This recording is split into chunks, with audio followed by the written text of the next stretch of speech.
Hello everyone, welcome to knowledge plus. इस video में आज हम लोग एनसीईआरटी क्लास 11 ज्योग्राफी चैप्टर 6 पढ़ने जा रहे हैं। तो आइए शुरू करते हैं आज का वीडियो। तो आज का हमारा टॉपिक है जियोमॉर्फिक प्रोसेस। तो जैसा कि हमें बताया कि after learning about how the earth was born, how it evolve it's crust and other inner layers, it is crustal plates moved and are moving, and other information on earthquake, the forms of volcanism, about the rocks and minerals the crust is composed of. It is time to know in detail about the surface of the earth on which we live. तो कहा जा रहा है कि जैसा कि हम लोग पहले क्या क्या पढ़ चुके हैं उसके बारे में बताया कि कैसे अर्थ का बॉर्न हुआ था, कैसे अर्थ मतलब कि जन्म लिया था, इसका क्रिस्टल प्लेट कैसे डेवलप हुआ, कैसे मूव करता है। अर्थक्वेक के बारे में हम लोग पढ़े, वोल्केनो के बारे में पढ़े, रॉक और मिनरल के बारे में पढ़े, क्रस्ट किस चीज़ का बना उसके बारे में पढ़े। अब हम लोग पढ़ने जा रहे हैं कि जो सरफेस है अर्थ का, है ना, it is time to know in detail about the surface of earth, earth के सरफेस के बारे में जिस पे हम लोग रहते हैं। कहा जा रहा है कि भाई the surface of earth uneven, जो हम लोग अर्थ का सरफेस अनइवन है, मतलब कहीं पहाड़ है, कहीं घाटी है, कहीं नदी है, तो कहीं बालू है, रेगिस्तान है। तो अनइवन क्यों है ना, हर जगह हाइट सेम क्यों नहीं है। The earth crust is dynamic, you are well aware that it has moved and move vertically horizontally. तो कहा जा रहा है कि अर्थ का जो क्रस्ट है डायनेमिक है, यानी कि मोशन है, वो मोशन करता है। हम लोग पहले से इसके बारे में जानते हैं कि हॉरिजॉन्टली और वर्टिकली हर तरीके से मूव करता है। Of course, it moved a bit faster in the past than the rate at which is moving now. तो कहा जा रहा है कि ये पहले तेजी से, मतलब कि पहले तेजी से घूमता था, अब ये धीरे धीरे घूम रहा है। The difference in the internal forces operating from within the earth which built up the crust have responsible for the variations in outer space of the crust. तो difference in the internal forces, तो जो अर्थ के crust के अंदर जो internal forces हैं, ठीक है, the difference in the internal forces operating from within the earth, earth के अंदर जो फोर्स ऑपरेट कर रहे हैं उनके बीच में जो डिफरेंस है, विच बिल्ट अप द क्रस्ट, जिसके कारण क्रस्ट का फॉर्मेशन हुआ है, has be responsible for the variation in the outer surface of the crust. वही रिस्पॉन्सिबल है अर्थ के आउटर क्रस्ट में जो वेरिएशन है उसके लिए। The earth crust is being continuously subjected to external forces including basically by energy. तो कहा जा रहा है कि अर्थ का जो सरफेस है हमेशा एक्सटर्नल फोर्सेज के द्वारा उसको चेंज किया जा रहा है। जैसे कम से कम सनलाइट तो डेली आ ही रहा है, तो सनलाइट के द्वारा भी उसको डेली चेंज किया जा रहा है। तो यहाँ पे कहता है कि the earth surface is being continuously subjected to external forces. Of course the internal forces are still active though with different intensity. कहा जा रहा है कि इंटरनल फोर्स भी एक्टिव है अभी, लेकिन उनका इंटेंसिटी डिफरेंट है। That means the earth surface is being continuously subjected to by external forces originating within the earth atmosphere and by internal forces from within the earth. यानी कि इस तरीके से आप देख सकते हैं कि अर्थ का जो सरफेस है डेली चेंज हो रहा है, कंटिन्यूसली चेंज हो रहा है, एक्सटर्नल फोर्सेज के द्वारा भी और इंटरनल फोर्सेज के द्वारा भी, ठीक है, अर्थ के अंदर से भी, अर्थ के बाहर से भी। The external forces are known as exogenic forces. जो एक्सटर्नल फोर्सेज है उसको हम लोग एक्सोजेनिक फोर्सेज बोलते हैं, और इंटरनल फोर्सेज को हम लोग इंडोजेनिक फोर्सेज बोलते हैं। The actions of exogenic forces result in the wearing down of relief elevations and filling up of basis depressions on the earth surface. तो जो एक्सोजेनिक फोर्सेज का जो एक्शन है ना, the actions of exogenic forces, बाहर का जो forces है उसके कारण क्या होता है, वियरिंग डाउन यानी डिग्रेडेशन, तो मिट्टी का वहाँ पे कट जाता है, कटाई होता है। एलिवेशंस कहीं ऊंचा हो जाता है, या फिर फिलिंग अप कहीं जैसे बेसिन है वो भरा जाता है। इस तरीके से अर्थ के सरफेस पे डिफरेंट एक्शन होता है एक्सोजेनिक फोर्सेज के कारण। वहीं देखा जाए तो phenomena of wearing down of relief variation on the surface and earth through erosion के इक्वल ग्रेडेशन। तो कह रहा है कि इसको ग्रेडेशन भी बोलते हैं। The endogenic forces continuously elevate और build off parts of earth surface. Endogenic force क्या करते हैं, जो अंदर का फोर्स क्या करता है, तो एलिवेट करता है ना, कहीं मतलब कि पहाड़ बना देता है, कहीं कुछ खाई वगैरह बना देता है। तो earth surface and hence the exogenic process fail to even out the relief variation on the surface of the earth. So variation remain as long as opposing actions of exogenic and endogenic forces continue. तो कहा जा रहा है कि जब तक exogenic और endogenic force continue करेगा तब तक अर्थ के सरफेस में वेरिएशन रहेगा। In general term the endogenic forces are mainly land building forces. तो कहा जा रहा है कि जनरल टर्म में देखा जाए तो इंडोजेनिक जो फोर्सेज है ना, ये लैंड बिल्डिंग फोर्सेज है, और exogenic forces mainly land bearing forces. और जो एक्सोजेनिक फोर्सेज है, बाहर के जो फोर्स है, वो लैंड बियरिंग फोर्सेज, मतलब लैंड को डिग्रेडेड कर रहे हैं, जो जमीन है उसको बर्बाद करने वाले फोर्सेज हैं, और जो है बनाने वाले फोर्सेज है। The surface of earth is sensitive. Earth का जो सरफेस है काफ़ी सेंसिटिव है। Humans depend on it for their sustenance and have been using it extensively and intensively. तो कहा जा रहा है कि ह्यूमन इस पर काफ़ी ज़्यादा डिपेंड करते हैं। So it is essential to understand in nature in order to use it effectively without disturbing its balance. इसलिए हम लोग को इस तरीके से यूज करना चाहिए ताकि इसका बैलेंस न बिगड़े। Diminishing its potential for the future. Future में इसका जो पोटेंशियल वो कम ना हो जाए, इस तरीके से हम लोग यूज करना चाहिए। Almost all organism contribute to sustain the earth environment. कहा जा रहा है कि ऑलमोस्ट यदि देखा जाए तो अर्थ पे जितने ऑर्गेनिज्म हैं कंट्रीब्यूट करते हैं अर्थ के एनवायरमेंट को सस्टेन करने में। However humans have caused extensive damage to the environment through overuse of resources. Human जो है कुछ ज़्यादा ही यूज कर लिया, जिसके कारण डैमेज पहुंच रहा है, काफ़ी ज़्यादा डैमेज पहुंचाया गया अर्थ को ह्यूमन के द्वारा रिसोर्सेज के ओवर यूज के कारण। We must use we must bust also leave the potential enough to sustain life through the future. तो हम लोग यूज करना चाहिए, लेकिन इतना छोड़ देना चाहिए कि फ्यूचर में जो है वो सस्टेन कर सके लाइफ को। Most of the surface of earth had and has bean shaped over very long period of time. तो कहा जा रहा है कि जो अर्थ का सर्फेस आज हम लोग देखते हैं उसको बनने में कई हज़ारों साल लगे हैं। And because of its use and misuse by human potential being diminished as fast rate. तो कहा जा रहा है लेकिन इसके यूज और मिस यूज के कारण इसका जो मतलब कि इसका जो बर्बादी है उसका रेट काफ़ी ज़्यादा है बनने के मुकाबले। If the process will shaped and are shaping the surface of earth into varieties of form shapes and the nature of material of which is composed of, understood precautions can be taken to minimize the detrimental effect of human use and preserve its prosperity। तो यदि हम लोग इसका यदि बुद्धिमानी से use करें, सही तरीके से यूज करें, तो प्रिकॉशन यदि मतलब कि हम ले इसके यूज करते समय, तो अर्थ के प्रोस्पेरिटी के लिए काफ़ी मतलब कि इससे अर्थ जो है प्रॉस्पर ही होगा, ज़्यादा डेवलपिंग करेगा। अब हम लोग जियोमॉर्फिक प्रोसेस के बारे में पढ़ते हैं यहाँ पे। Geomorphic you would like to know the meaning of geomorphic processes. The endogenic and exogenic forces causing physical stress and chemical actions on earth material and bring out change in the configuration on the surface of earth known as geomorphic process। तो जो भी यहाँ पे देख सकते हैं endogenic force हो या एक्सोजेनिक फोर्स हो, जिसके कारण से फिजिकल स्ट्रेस आता है या केमिकल एक्शन होता है अर्थ के मटेरियल पे, ठीक है, जिसके कारण से कुछ चेंज आ रहा है, तो उसको हम लोग जियोमॉर्फिक प्रोसेस बोलते हैं। ठीक है, डायस्ट्रोफिज्म एंड वोल्केनिज्म और इंडोजेनिक जियोमॉर्फिक प्रोसेस। तो देखा जाए डायस्ट्रोफिज्म और वोल्केनिज्म जो इंडोजेनिक फोर्स है, अर्थ के अंदर से फोर्स आता है। These have already been discussed in brief in preceding unit. पहले के चैप्टर में से हम लोग पढ़ चुके हैं। Weathering, mass wasting, erosion and deposition are exogenic process. तो वेदरिंग यानी मिट्टी का कटाई होना, मास वेस्टिंग बर्बादी होना, इरोजन, डिपोजिशन, ये सब एक्सोजेनिक फोर्सेज है। ठीक है, these exogenic processes are dealt with in this chapter. इस एक्सोजेनिक प्रोसेस के बारे में हम लोग इस चैप्टर में पढ़ेंगे। An exogenic element of nature like water, ice, wind capable of acquiring and transporting earth materials can be called as geomorphic agent। तो ऐसा मटेरियल जो अर्थ का जो मैटर है उसको एक जगह से दूसरे जगह ले जाने में कैपेबल है, मतलब कोई इतना सक्षम है कि अर्थ का जो मिट्टी है उसको एक जगह से दूसरे जगह ढो सके। ठीक है, तो उसको हम जियोमॉर्फिक एजेंट के रूप में जानते हैं। When these elements of nature become mobile due to gradient, they remove the material and transport them over slope and deposit और lower level। तो कहा जा रहा है कि क्या करता है, मिट्टी को काट करके ऊपर मतलब कि हायर लेवल से ले जाकर के लोअर लेवल पे जमा कर देता है। Geomorphic processes and geomorphic agent specially exogenic unless stated separately are one at the same. तो कहा जा रहा है कि ये जो प्रोसेस है और जियोमॉर्फिक एजेंट जो है ये लगभग दोनों सेम है। मतलब जियोमॉर्फिक एजेंट क्या है, हवा है, जियोमॉर्फिक प्रोसेस क्या है, इरोजन है। A process is a force applied on the earth material affecting the same. An agent is a mobile medium like running water, moving ice, wind waves, current, which removes, transport and deposit the earth material। Running water, ground water, glacier, wind waves and current etc can be called geomorphic agent. तो ये सबको हम लोग geomorphic agent बोलते हैं। ठीक है, कहा जा रहा है कि gravity besides being a directional force activating all down slope movement of matter also causes the stresses on earth material. तो कहा जा रहा है ग्रेविटी भी एक तरह का एक डायरेक्शनल फोर्स है, ठीक है, जो हमेशा डाउन स्लोप की ओर मूवमेंट मतलब डाउन स्लोप मूवमेंट को अलाउ करता है। इसके कारण भी अर्थ के मटेरियल पे स्ट्रेस आता है। Indirect gravitational stress activate wave and tide induced current and wind. तो ग्रेविटेशनल फोर्स के कारण क्या होता है, तो टाइड एक्टिवेट होता है, विंड ब्लो करता है। Without gravity and gradients there could no mobility and hence no erosion. तो कहा बिना ग्रेविटी के देखा जाए तो कोई इरोजन नहीं होगा, कोई मूवमेंट नहीं होगा, और ट्रांसपोर्टेशन और डिपोजिशन भी पॉसिबल नहीं है without gravity. So gravitational force stress are as important as other geographical process. तो कहा जा रहा है कि इस तरीके से देखा जाए तो ग्रेविटेशनल स्ट्रेस जो है उतना ही इंपॉर्टेंट है जितना कि बाकी सारा। Gravity is the force that is keeping us in contact with the surface and is the force that switches on the movement of all surface materials. All the movements either within the earth और on the surface of earth है due to gradients from higher level to lower level, from high pressure to low pressure. तो कहा जा रहा है कि जितना भी मूवमेंट होता है अर्थ पे सब जो है ग्रेडियंट के कारण होता है। ग्रेडियंट यानी डिफरेंस के कारण होता है, जैसे हाई प्रेशर से लो प्रेशर, हाई लेवल से लोअर लेवल। आगे देखते हैं इंडोजेनिक प्रोसेस के बारे में। The energy emanating from within the earth is main force behind the endogenic geomorphic process. तो इंडोजेनिक जियोमॉर्फिक प्रोसेस के पीछे कौन सा एनर्जी है, तो जो अर्थ के अंदर जो एनर्जी जनरेट हो रहा है, the energy is mostly generated by radio activity.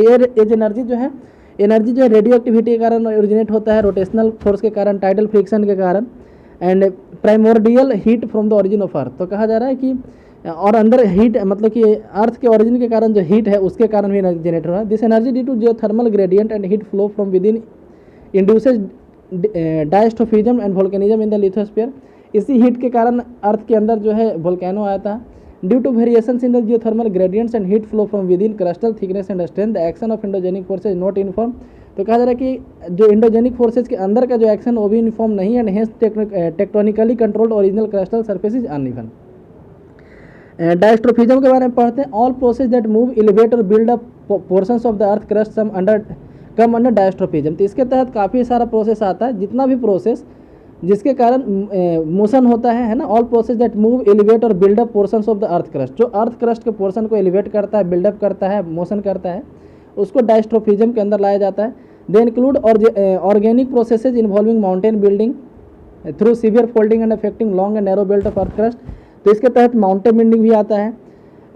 तो ये इसको बोलते हैं ऑरोजेनिक प्रोसेस। उसी तरह से epeirogenic process involving uplift of warping of large part of earth crust. इसके तहत क्या होता है, तो अर्थ क्रस्ट के किसी बड़े हिस्से को अपलिफ्ट किया जाता है। Earthquake involving local relatively minor movement, earthquake के तहत मूवमेंट होता है। Plate tectonics involving horizontal movement of crustal plates, तो ये सब जो है डायस्ट्रोफिज्म के अंदर आता है। ठीक है। In the process of orogeny the crust is severally deform into fold. तो ओरोजेनी के प्रोसेस मतलब माउंटेन बनने के प्रोसेस में क्या होता है, क्रस्ट काफ़ी ज़्यादा डिफॉर्म होता है, वहाँ पे फोल्ड जनरेट होता है। ड्यू टू इपीरियोगेमी देयर में भी सिंपल डिफॉर्मेशन, लेकिन इपीरियोजेनी के कारण सिंपल डिफॉर्मेशन हो सकता है। Orogeny is a mountain building process whereas epeiro continental building process. तो दोनों में यही अंतर है। Through the process of orogeny, epeirogeny, earthquake and plate tectonics there can be faulting and fracturing of the crust. All this process cause pressure, volume and temperature changes which turn induce metamorphism of the rocks. ठीक है। तो कहा जा रहा है कि यहाँ देख सकते हैं कि जो चारों प्रोसेस हम लोग पढ़ें उसके कारण जो है अर्थ के जो क्रस्ट वहाँ पे फॉल्ट हो सकता है या फ्रैक्चर आ सकता है। ठीक है। ऑल दिस प्रोसेस का इसके कारण जो है प्रेशर में चेंज होता है, वॉल्यूम टेम्परेचर में चेंज होता है, पीवीटी में चेंज होता है, जिसके कारण से रॉक में मेटामॉर्फिज्म मतलब कि जो इग्नियस रॉक है वो मेटामॉर्फिक रॉक में या फिर सेडिमेंट्री मेटामॉर्फिक रॉक में चेंज होता है। ये दोनों में डिफरेंस है ना। जो डिफरेंस क्या है हम लोग अभी पढ़े थे। वोल्केनिज्म के बारे में पढ़ते हैं। तो volcanism include the movement of molten rock. Volcanism में क्या होता है, तो मोल्टेन रॉक जो मैग्मा है अर्थ के सरफेस पे आता है और वहाँ पे जा करके मतलब अंदर से लावा आता है, अंदर से मैग्मा आता है, ऊपर आकर लावा बनता है जमने के बाद। ठीक है। इसके बारे में हम लोग ऑलरेडी डिस्कस कर चुके हैं, इसलिए यहाँ पे डिटेल में डिस्कस नहीं करें। एक्सोजेनिक प्रोसेस की बात करें, मेनली हम लोग इस चैप्टर में इसी को पढ़ने वाले, एक्सोजेनिक प्रोसेस के बारे में पढ़ने वाले हैं। तो the exogenic process derive their energy from atmospheric determined by ultimate energy the sun and also gradient called tectonic factors. तो कहा जा रहा है एक्सोजेनिक प्रोसेस का मेन जो हम लोग को एनर्जी मिलता है एक्सोजेनिक प्रोसेस के लिए कहाँ से मिलता है, तो सन से मिलता है ना। सन ही अल्टीमेट सोर्स एनर्जी का। ग्रेविटेशनल फोर्स भी एक्ट करता है। तो gravitational act upon all earth material having sloping surface and tend to produce movement of earth in down slope direction. Force applied per unit is called stress. तो stress क्या होता है, force applied per unit is called stress. एक तो physics का भी term है, physics में भी पढ़ना होता है। Stress is produced in a solid bye pushing और पुलिंग। स्ट्रेस जो है किसी ऑब्जेक्ट में, किसी सॉलिड ऑब्जेक्ट में कैसे क्रिएट किया जाता है, तो बाय पुशिंग और पुलिंग। दिस इंड्यूसेज डिफॉर्मेशन, इसके कारण से डिफॉर्मेशन होता है। Forces acting along the faces of earth materials are shear stress. जो earth forces acting along the faces of earth material, जो अर्थ मटेरियल के फेसेज के साथ लग रहे हैं फोर्सेज, उसको हम लोग शियर स्ट्रेस बोलते हैं, यानी सेपरेटिंग फोर्सेज। ठीक है। It is this state that break rocks and other earth material. इसके कारण से ही रॉक जो है टूटता है या फिर दूसरा मटेरियल जो अर्थ मटेरियल वो टूटता है। The shear stress result in angular displacement और स्लीपेज। शियर स्ट्रेस के कारण एंगुलर डिस्प्लेसमेंट होता है या फिर स्लीपेज होता है। Beside the gravitational stress earth material become subjected to molecular stress that may be caused by number of factor among which temperature changes, crystallization and melting are the most common. तो कहा जा रहा है कि gravitational stress जो beside the gravitational stress earth material become subjected to molecular stress. तो stress यहाँ पे जैसे दिखाया जा रहा है शियर स्ट्रेस, दूसरा है ग्रेविटेशनल स्ट्रेस। तो ग्रेविटेशनल स्ट्रेस को मॉलिक्यूलर स्ट्रेस के रूप में भी हम लोग पढ़ सकते हैं।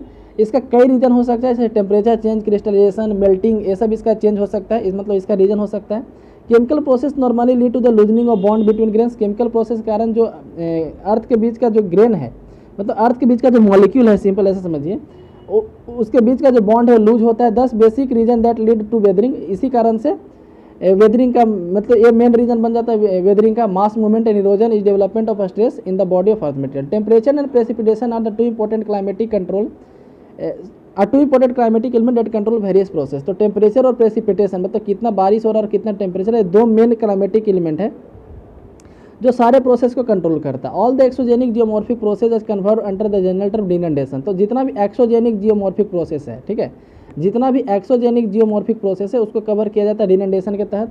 The term denude means to strip off to और टू अनकवर। डिन्यूड का मतलब क्या होता है, स्ट्राइप ऑफ या फिर अनकवर करना।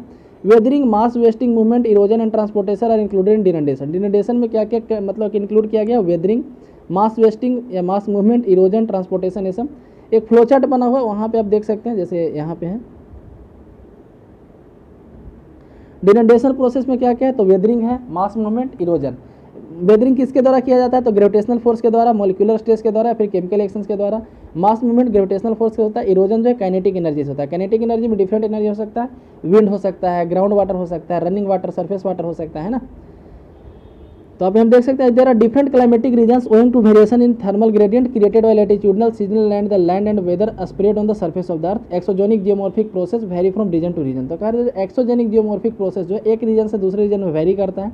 The density type and distribution of vegetation which largely depend upon precipitation and temperature also exert influence indirectly on exogenic process. तो कहा जा रहा है कि जो डेंसिटी है या फिर डिस्ट्रीब्यूशन का टाइप है, मतलब कैसा वहाँ वेजिटेशन है उसका डिस्ट्रीब्यूशन, ये सब भी, और वहाँ का टेम्परेचर, प्रेसिपिटेशन, ये सब इन्फ्लुएंस करता है एक्सोजेनिक प्रोसेस को।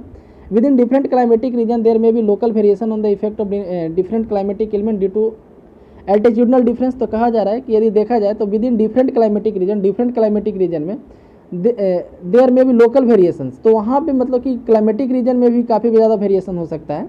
ठीक है, मतलब सेम क्लाइमेटिक रीजन है, जैसे क्लाइमेटिक रीजन यहाँ पे ABC 3 क्लाइमेटिक रीजन हो गया, तो इसी क्लाइमेटिक रीजन के अंदर भी काफ़ी ज़्यादा वेरिएशन हो सकता है। ठीक है, जैसे वहाँ के हाइट के हिसाब से या फिर वहाँ के लॉन्गिट्यूड के हिसाब से, और भी कई तरीके से।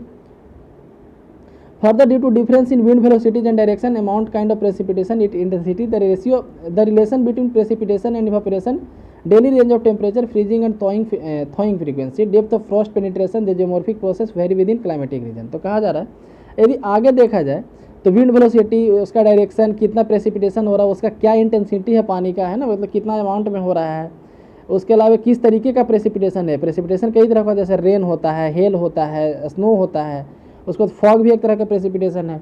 प्रेसिपिटेशन और इवेपोरेशन में क्या रिलेशन है वहाँ का, मतलब कि कितना बारिश हो रहा है और कितना वहाँ पे सन, मतलब हीट कितना ज़्यादा है। Daily range of temperature, freezing, उसके बाद फिर डेप्थ ऑफ फ्रॉस्ट पेनिट्रेशन, ये सब सारा प्रोसेस जो है किसी एरिया को क्लाइमेटिक, मतलब किसी एरिया को इफेक्ट करते हैं वहाँ के प्रोसेस को। Climatic factor being equal the intensity of action of exogenic geomorphic process depend upon type and structure of rock. तो कहा जा रहा है climatic factors being equal, climatic factor एक जैसे भी होते हैं। The intensity and action of exogenic geomorphic process depend upon the type and structure of rock. तो एक जैसे क्लाइमेटिक फैक्टर होने के कारण भी ये मतलब कि रॉक के टाइप और स्ट्रक्चर पे भी डिपेंड करता है कि जियोमॉर्फिक प्रोसेस कितना होगा, है ना।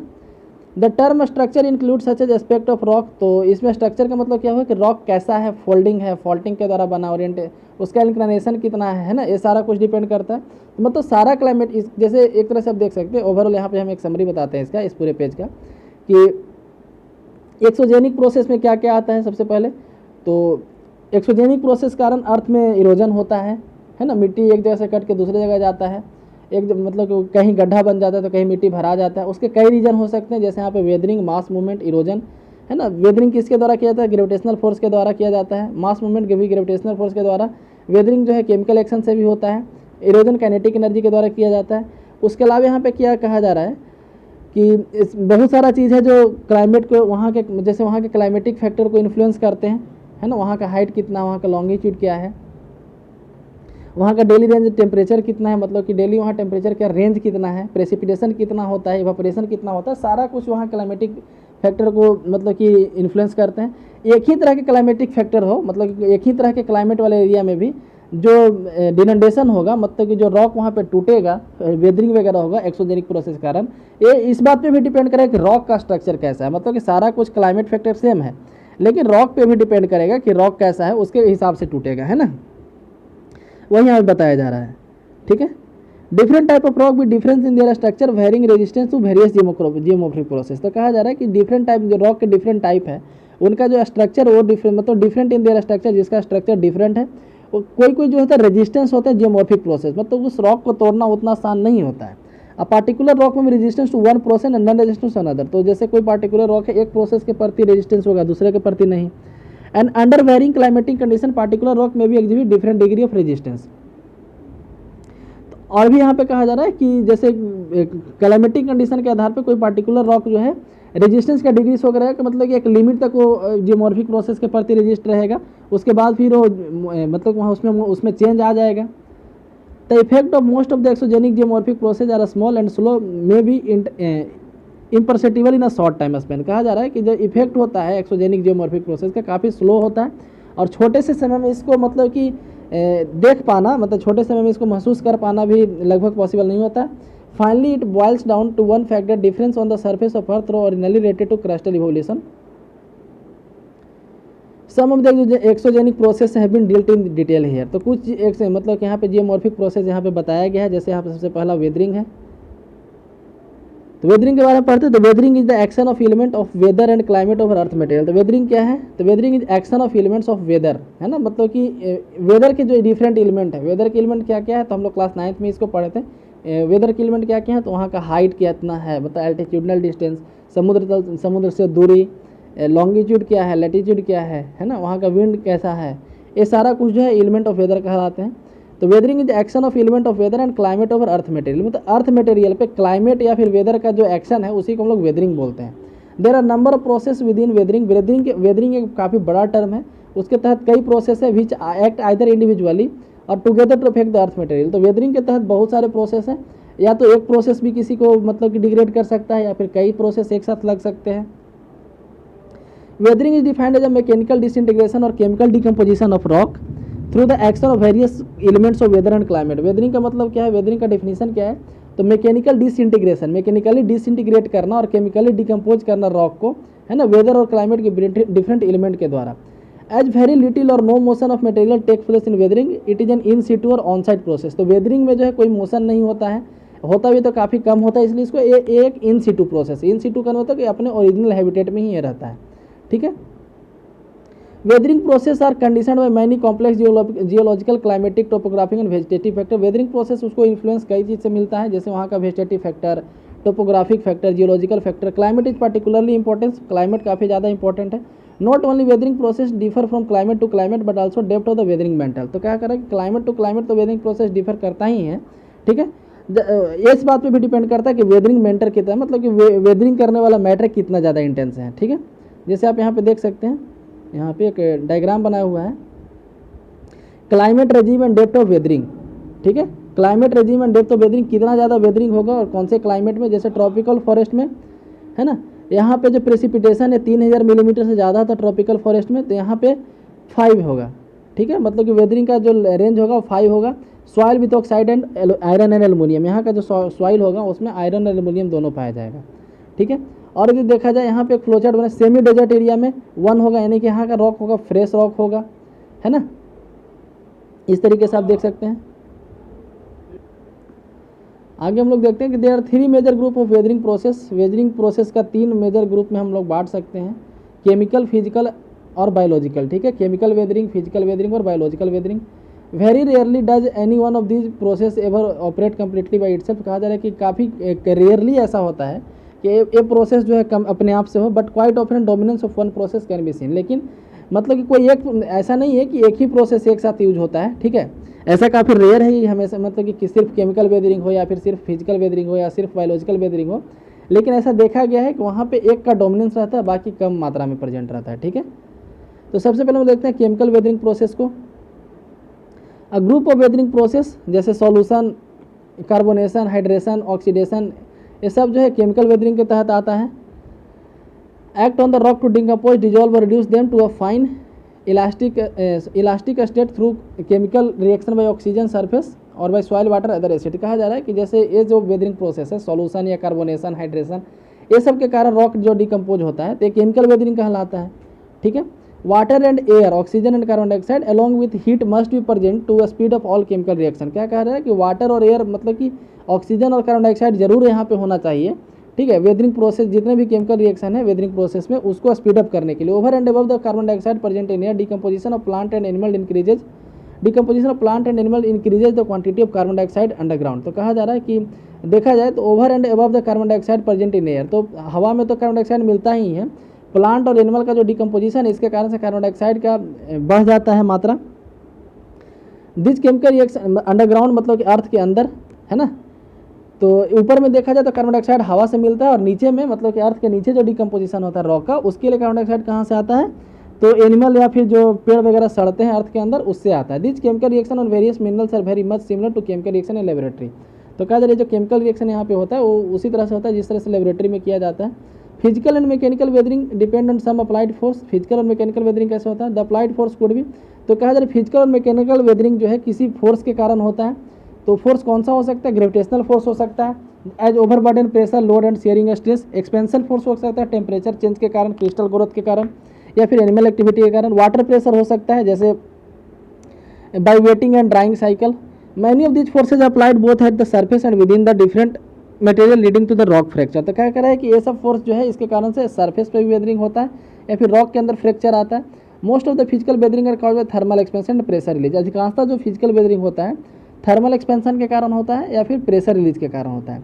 This processes are small and slow but can be cause great damage. ये प्रोसेस जो होता है छोटे संख्या में होता है और स्लो होता है, मतलब कि धीरे धीरे होता है, लेकिन काफ़ी ज़्यादा डैमेज पहुंचा सकता है रॉक को, because of continued fatigue the rock suffer due to repetition of contraction and expansion. तो एक्चुअली होता क्या कि हीट के कारण पत्थर पहले फैल जाता है हीट के कारण, फिर जब बारिश होता है तो फिर उस सिकुड़ के पहले वाले शेप में होता है। तो बार बार कॉन्ट्रैक्शन और एक्सपेंशन के कारण रॉक के बीच में गैप बन जाता है। जब गैप बन जाता है रॉक में, जब क्रैक डेवलप हो जाता है तो फिर क्या होता है कि उसमें पानी जम जाता है, मिट्टी जम जाता है। ये जम जाने के कारण उसमें पेड़ जम जाता है, तो पेड़ अपने रूट से रॉक को फिर तोड़ देता है, तो वो क्रैक जो बढ़ते जाता है और इस तरीके से रॉक जो है टूट जाता है कम्प्लीटली। ठीक है, और इसी तरीके से बार बार फ्रेगमेंटेशन होते रहता है, तो इसको बोलते हैं फिजिकल वेदरिंग। ठीक है, या मैकेनिकल, सॉरी हाँ, फिजिकल वेदरिंग या फिर मैकेनिकल वेदरिंग इसको बोला जाता है। ठीक है, तो आज की वीडियो में बस इतना ही। हम लोग बायोलॉजिकल वेदरिंग से कल पढ़ेंगे। यदि वीडियो पसंद आए तो लाइक करें, चैनल को सब्सक्राइब करें। धन्यवाद।